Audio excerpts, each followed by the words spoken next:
एक बार एक राजा ने किसी दूसरे राजा के महल के ठीक सामने उससे भी शानदार एक महल बनवाने का निश्चय किया। महल जब बनकर पूरा हो गया तो उसने अपने महल के सामने बड़े बड़े अक्षरों में लिखवा दिया कि पैसा सब कुछ कर सकता है। दूसरे राजा ने बाहर आकर जब ये लिखवाई हुई बात पढ़ी तो फौरन उस राजकुमार को बुला भेजा जो शहर में अभी नया ही था और अभी तक उसने दरबार में हाजिरी नहीं लगाई थी। राजा ने कहा, मुबारक हो राजकुमार, तुम्हारा महल तो सचमुच बहुत शानदार है। उसके सामने मेरा गरीब खाना तो झोपड़ी जैसा लगता है, लेकिन क्या ये तुमने ही लिखवाया है कि पैसा सब कुछ कर सकता है? राजकुमार ने महसूस किया कि शायद वे हद पार कर गया था। राजकुमार बोला, जी हाँ महाराज, ये मैंने ही लिखवाया था, लेकिन महाराज यदि आपको पसंद नहीं आया तो मैं उसे मिटवा देता हूँ। अरे नहीं, मुझे लगता है कि ये तुम्हारा ख्याल नहीं रहा होगा। मैं बस तुम्हारे मुंह से सुनना चाहता था कि इस बात से तुम्हारा क्या मतलब था। मिसाल के तौर पर क्या तुम्हें ऐसा लगता है कि अपने पैसों से तुम मुझे कत्ल भी करा सकते हो?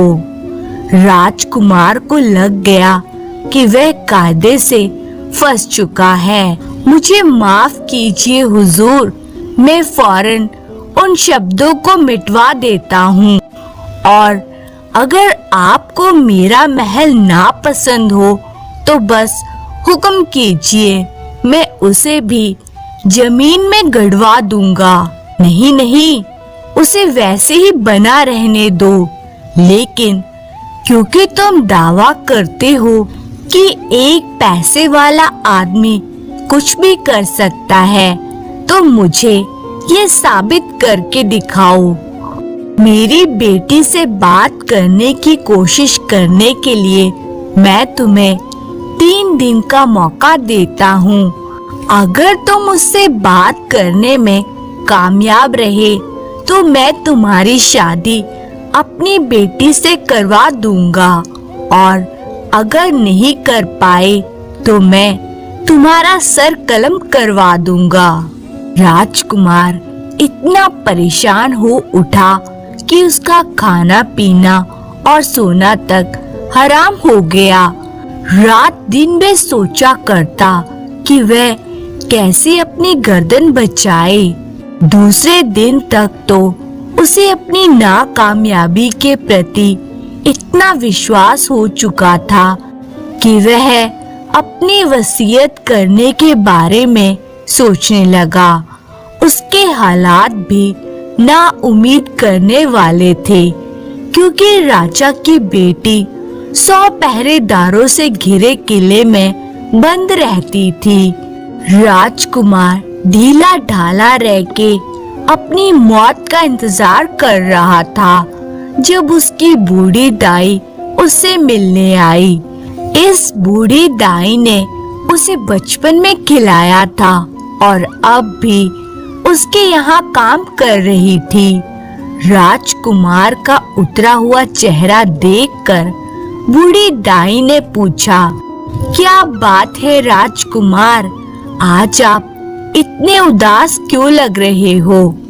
तो राजकुमार ने विस्तार पूर्वक सारी बात बता दी। दाई माँ बोली, तो क्या हुआ, तुम इस तरह उम्मीद क्यों छोड़ बैठे हो?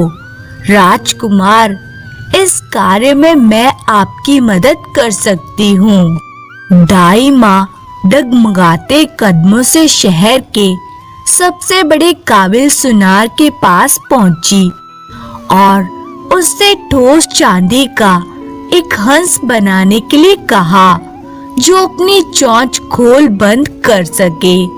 हंस को आदमी के कद जितना बनाना और अंदर से वे खोखला होना चाहिए।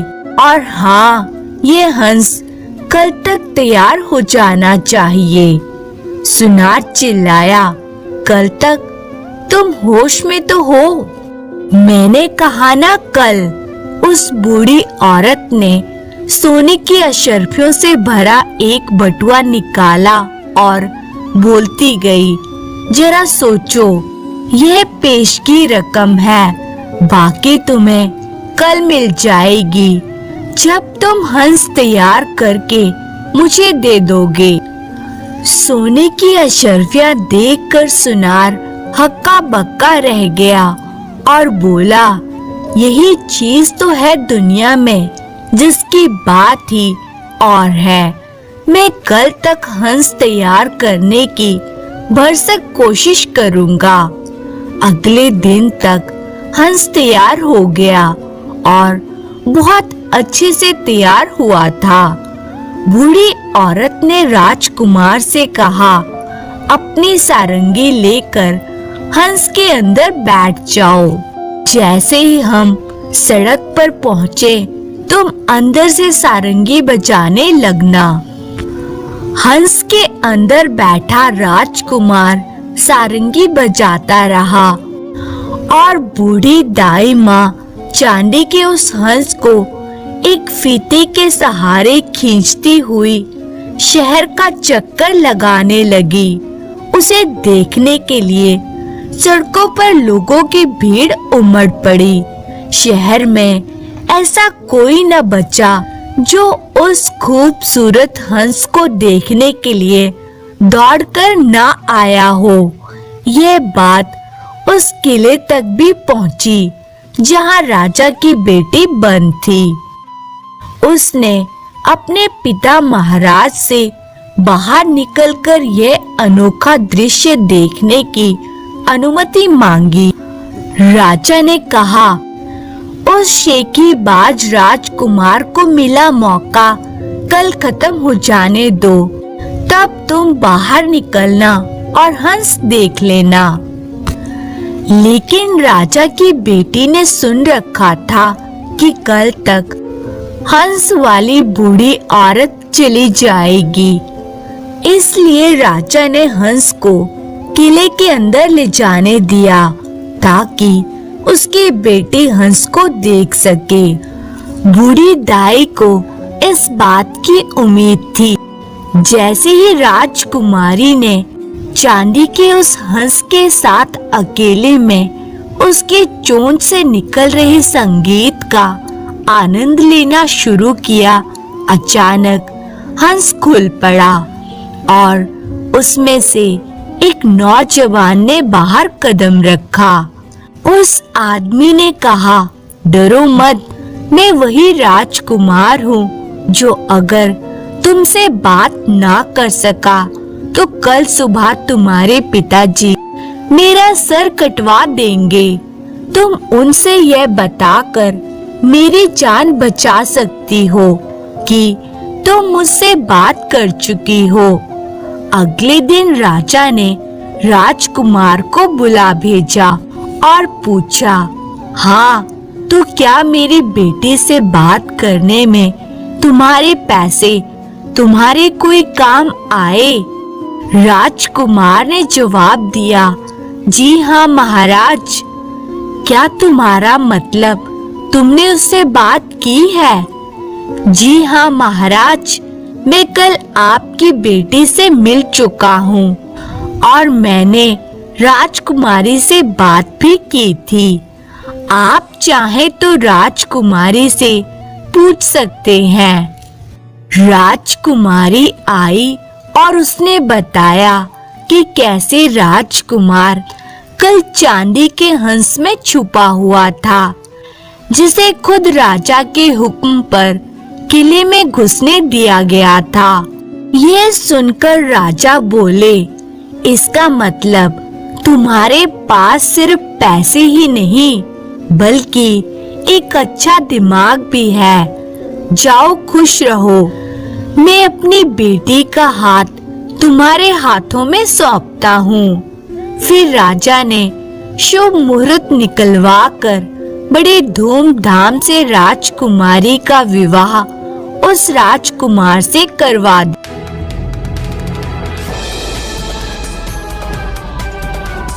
पुर नगर में एक राजा राज्य करता था। वह बड़ा बुद्धिमान और न्यायप्रिय था। उसको अपनी प्रजा से बहुत प्रेम था, इसलिए वह अपनी प्रजा को सदा प्रसन्न देखना चाहता था। वह चाहता था कि उसके राज्य में सभी को उचित न्याय मिले, इसलिए उसने अपने सभी दरबारियों को एकत्रित किया। सभी दरबारी जब इकट्ठे हो गए तो राजा ने उनके सामने एक प्रस्ताव रखा। वह बोला, हम चाहते हैं कि हमारे राज्य में प्रत्येक व्यक्ति को न्याय मिले। यदि किसी भी व्यक्ति को कोई भी समस्या हो तो वह सीधा बिना किसी झिझक के हमसे आकर मिले। सभी दरबारियों ने राजा के इस प्रस्ताव को उचित ठहराया। तब राजा ने आदेश दिया, हमारे महल की मीनार में एक बहुत बड़ा घंटा लगाया जाए। उसकी रस्सी नीचे जमीन तक लटकी होनी चाहिए। आदेश का पालन हुआ। घंटा मीनार में लटकाया गया और उसमें एक लंबी मजबूत रस्सी बांध दी गई।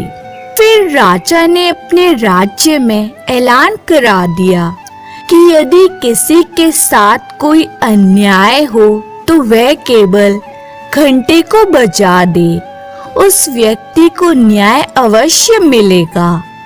ऐलान को सुनकर राज्य के लोग बहुत प्रसन्न हुए। लोगों में चर्चाएं होने लगी, हमारा राजा बहुत अच्छा है। इतना अच्छा राजा किसी दूसरे राज्य का नहीं हो सकता। कोई कुछ कहकर अपने राजा की तारीफ करता तो कोई कुछ कहकर। लोगों की परेशानियों का हल अब सुविधापूर्वक होने लगा। कई वर्षों तक यही सिलसिला चलता रहा। लोगों को उचित न्याय मिलता और वे खुशी खुशी अपने घर लौट जाते। राजा भी अपने वचन का सच्चा साबित हो रहा था। उसने अपनी तरफ से पूरा प्रयत्न किया था अपनी प्रजा को उचित न्याय प्रदान करने का। राज्य की प्रजा आती, रस्सी खींचती, घंटा बजता और राजा उन्हें न्याय देता। कुछ समय बाद रस्सी काफी पुरानी होने के कारण कमजोर पड़ चुकी थी। एक दिन राजा ने रस्सी का निरीक्षण किया तो उन्होंने पाया कि वास्तव में रस्सी की हालत इस समय बहुत कमजोर हो गई है। तब राजा ने अपने नौकरों से उस रस्सी को बदलने का आदेश दिया। घंटे में बंधी रस्सी अब बहुत पुरानी और कमजोर हो गई है, इसलिए उसे बदलकर नई तथा मजबूत रस्सी बांध दी जाए। राजा के आदेश का पालन किया गया। नई तथा मोटी और मजबूत रस्सी का प्रबंध किया गया, लेकिन ये नई रस्सी इतनी मजबूत और मोटी नहीं थी जितनी कि पहले वाली थी।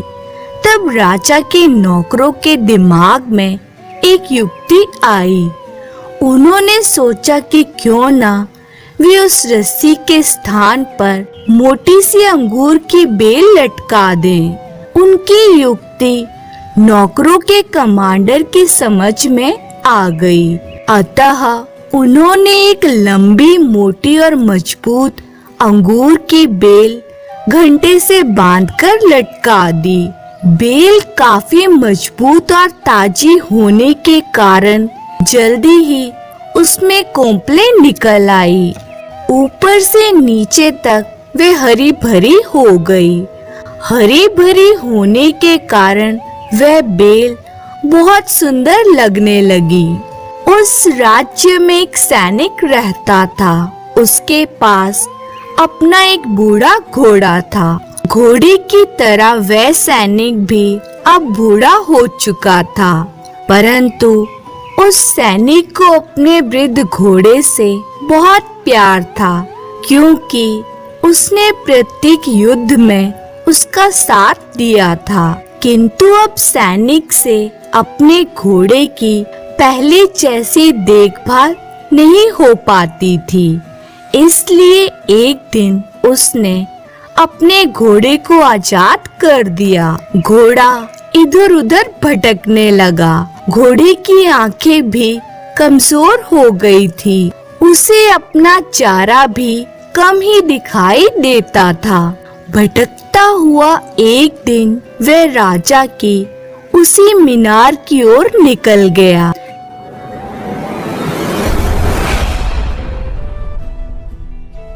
जिसमें घंटा लटक रहा था और अंगूर की बेल उससे बंधी थी।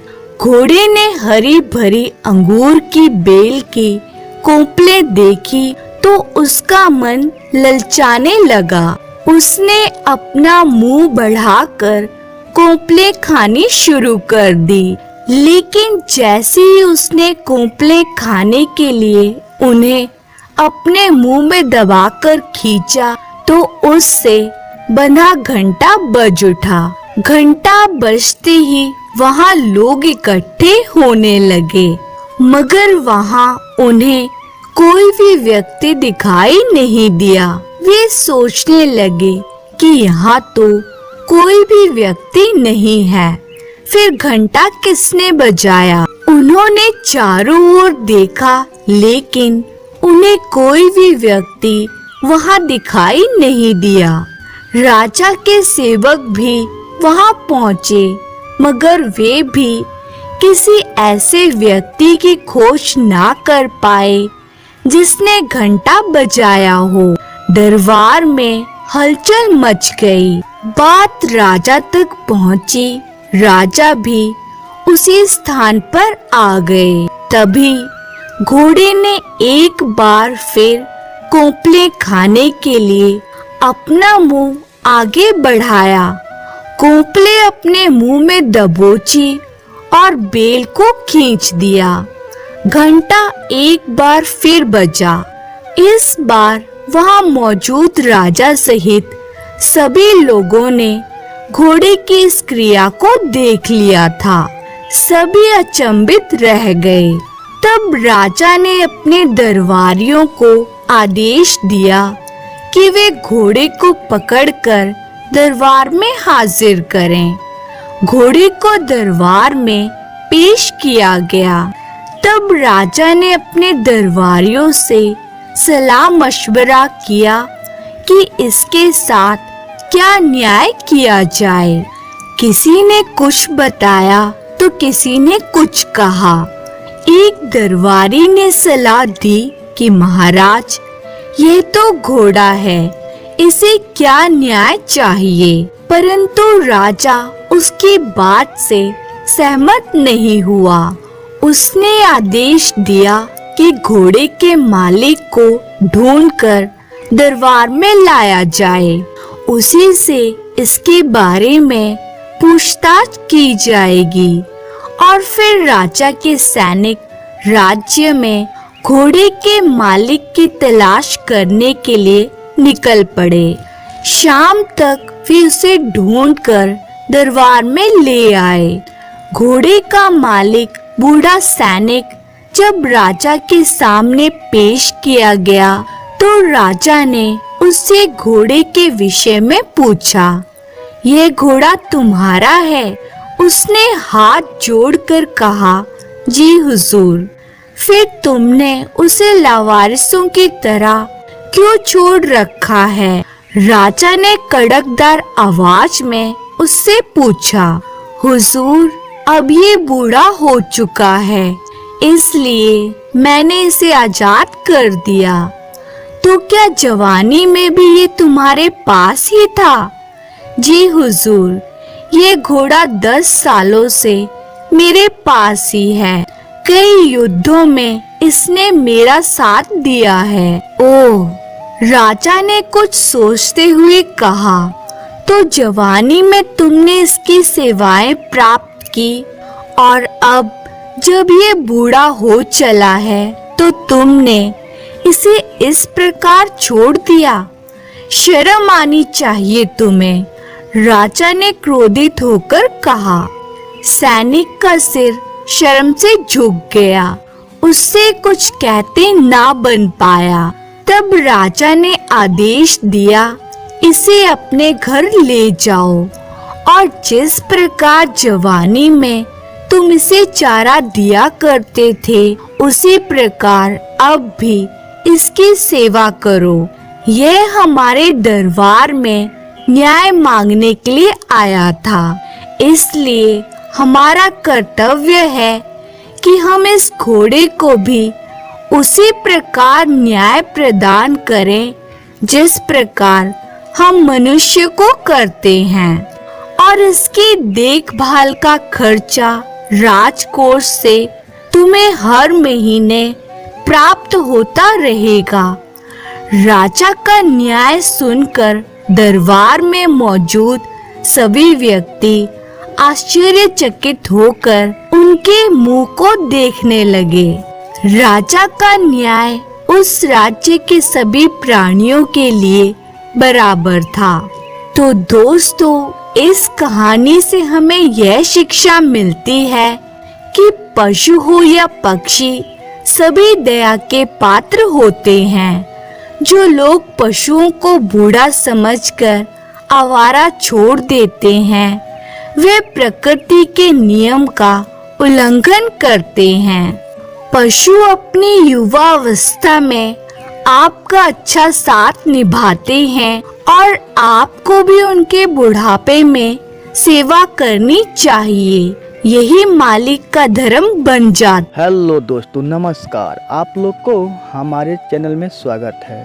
अगर आप लोग को हमारा कहानी अच्छा लगा हो तो लाइक सब्सक्राइब जरूर करें, साथ में कमेंट करें और शेयर भी करें। धन्यवाद।